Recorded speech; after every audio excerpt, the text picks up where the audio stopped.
Seorang pengusaha aksesori dan perhiasan Asep Saipuddin tewas dibunuh istri, anak serta pacar anak korban. Tetangga korban mengaku saat kejadian tidak mendengar suara apapun dari rumah korban. Tetangga rumah yang berada persis di sebelah rumah korban tidak mendengar suara gaduh atau teriakan dari rumah korban. Bahkan saat kejadian, rumah korban terlihat sepi pada malam itu. Menurut tetangga, istri dan anak mengatakan korban tewas akibat terbentur lemari pada malam kejadian.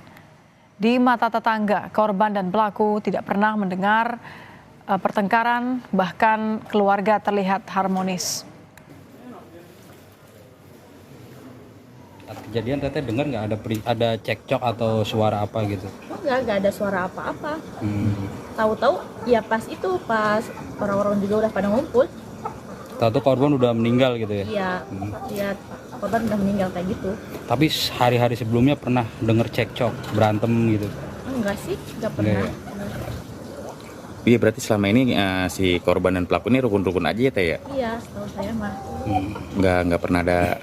Nggak pernah kedengeran cekcok kayak orang kan kalau berantem suka kedengeran ya, emang nggak ada suara kayak gitu. Seorang pria di Setu, Kabupaten Bekasi tewas di tangan istri, anak, dan pacar sang anak. Pelaku lalu memakai data korban untuk melakukan pinjaman online hingga puluhan juta rupiah. Polisi berhasil mengungkap kasus pembunuhan Asep Saipuddin, seorang pengusaha aksesori dan perhiasan di Kabupaten Bekasi, Jawa Barat. Istri, anak kandung, dan pacar anak korban menjadi dalang pembunuhan Asep. Kecurigaan muncul saat keluarga korban melihat sejumlah luka di tubuh korban. Meski saat itu korban sudah dimakamkan, adik korban meminta polisi melakukan ekshumasi.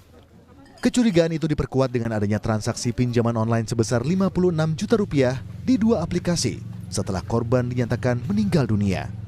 Usai melakukan penyelidikan, polisi akhirnya menetapkan J dan SNA, ibu dan anak korban, serta HP, pacar anak korban, sebagai tersangka. Para pelaku merekayasa kematian korban seolah-olah meninggal karena sakit akibat tertimpa lemari. Motif ekonomi melatar belakangi ulah pelaku. Selain itu, kekasih anak korban sakit hati karena tidak mendapat restu dari korban. Setelah korban meninggal dunia, pelaku mengambil telepon genggam korban, kemudian melakukan transaksi pinjaman online, ya, itu sebesar 13 juta rupiah.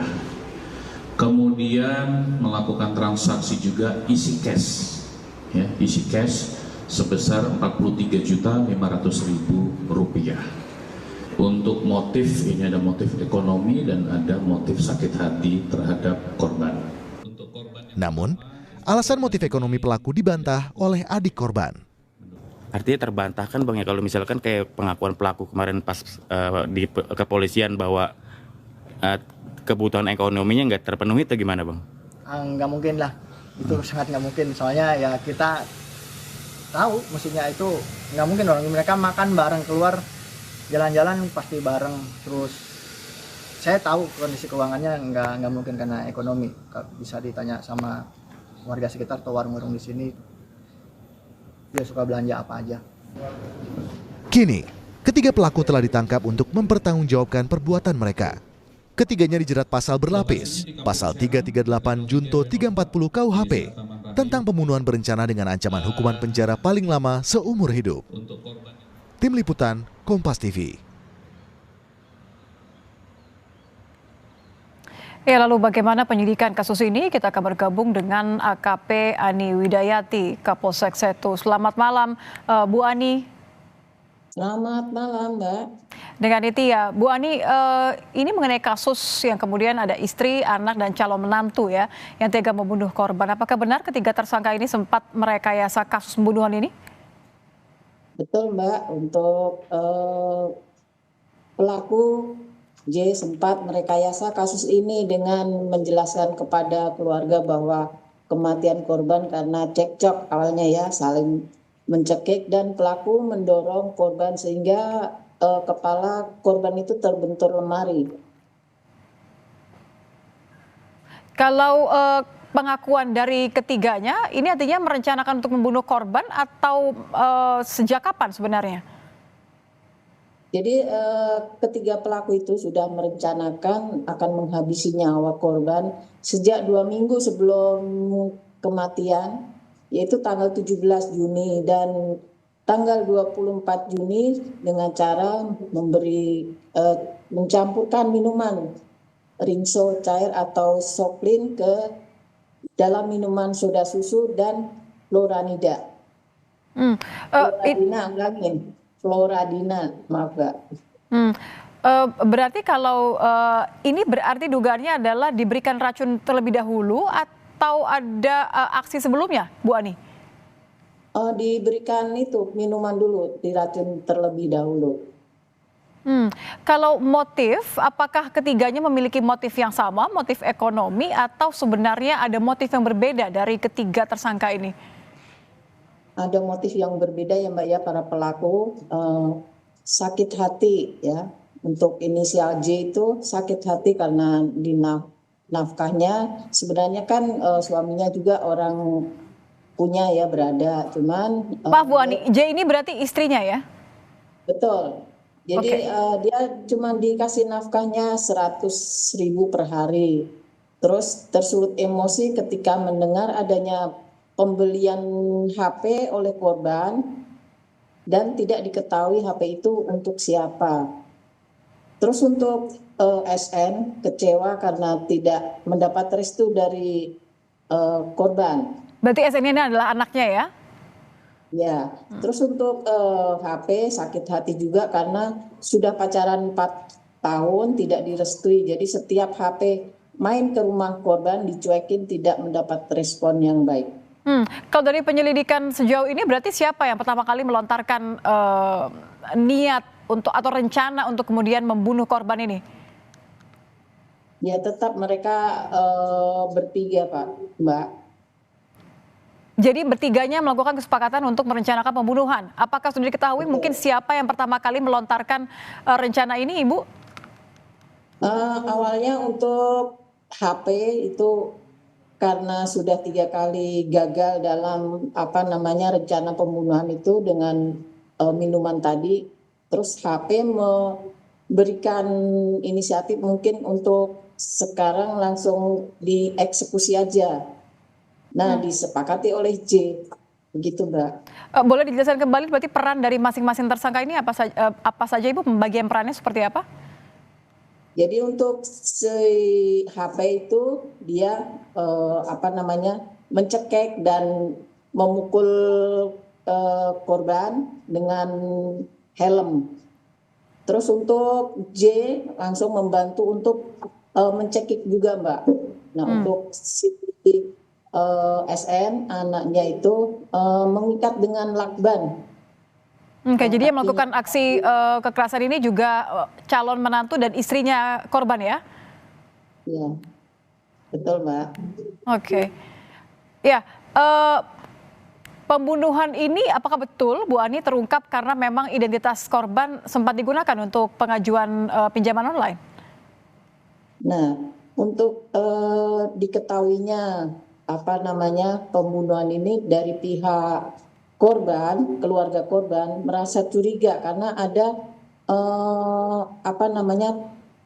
handphone di korban itu ada transaksi tersebut dilakukan saat korban sudah meninggal dunia. Jadi di situ ada kecurigaan dari keluarga korban, Mbak. Berarti memang betul ada transaksi pengajuan pinjaman online ya Ibu ya? Iya. Ini dilakukan oleh siapa Ibu? Dilakukan oleh HP. Oke, artinya adalah calon menantu berarti ya? Iya. Calon menantu atau pacar anaknya ya?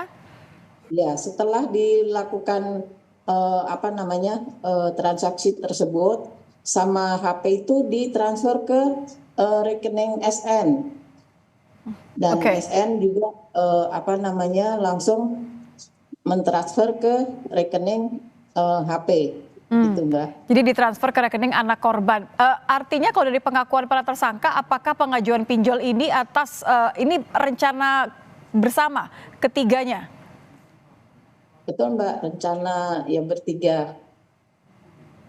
Jadi untuk membayar utang-utang si SN tersebut dan untuk membayar utangnya calon mertua si ibunya itu. Oh, jadi sebenarnya istri korban ini sedang terlilit hutang begitu? HP korban bukan yang terlilit hutang itu si HP. Namun Oh, menantunya. Oke. si itu cuman tidak seberapa sih.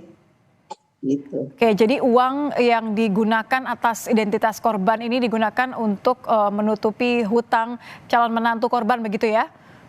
Iya betul. Baik, sejauh ini berarti kasusnya sudah diproses sejauh mana Ibu? Apa langkah selanjutnya? Sekarang sudah pemberkasan, penyidikan, yang nanti setelah selesai akan kita ajukan ke JPU. Berarti pasal pembunuhan berencana ketiganya?